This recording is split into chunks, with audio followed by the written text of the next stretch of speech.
عمر یار وفادار رسول است، عمر داماد زهرای بتول است، عمر مقبول شاه ذوالجلال است، عمر محبوب اصحاب است و آل است، عمر محبوب اصحاب است و آل است. عمر را جاه و عزت بندگی بود، ره قرب خدا با سجده پیمود. عمر منصور از سوی خدا بود، عمر بر اهل ایمان مقتدا بود، عمر بر اهل ایمان مقتدا بود. عمر خم کرد بازوی ستم را، سر شاهان تازی و عجم را. عمر پاکیزه از کبر و ریا بود، بساطش خاک بود آب و ریا بود، بساطش خاک بود آب و ریا بود. عمر با عدل گیتی را بیاراست، عمر الگوی زهد و عدل و تقواست.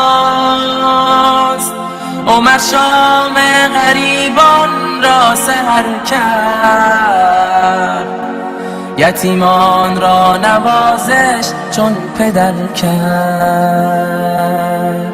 عمر را اهل ایمان می ستایند، محبش جمله مردان خدایند. عمر را دوست دارد هر مسلمان که آگاه است از معنای قرآن،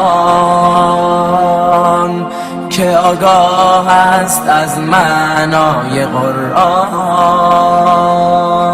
عمر محبوب رومی است و عطار، نباشد دشمن او جز تبهکار. عمر محبوب سعدی است و خیام،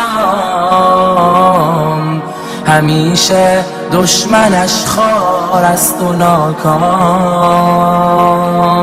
همیشه دشمنش خوار است و ناکام. عمر خم کرد بازوی ستم را،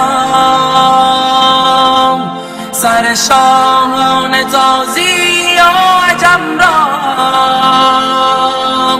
عمر پاکیزه از کبر و ریا بود، بساطش خاک بود و بوریا بود، بساطش خاک بود و بوریا بود.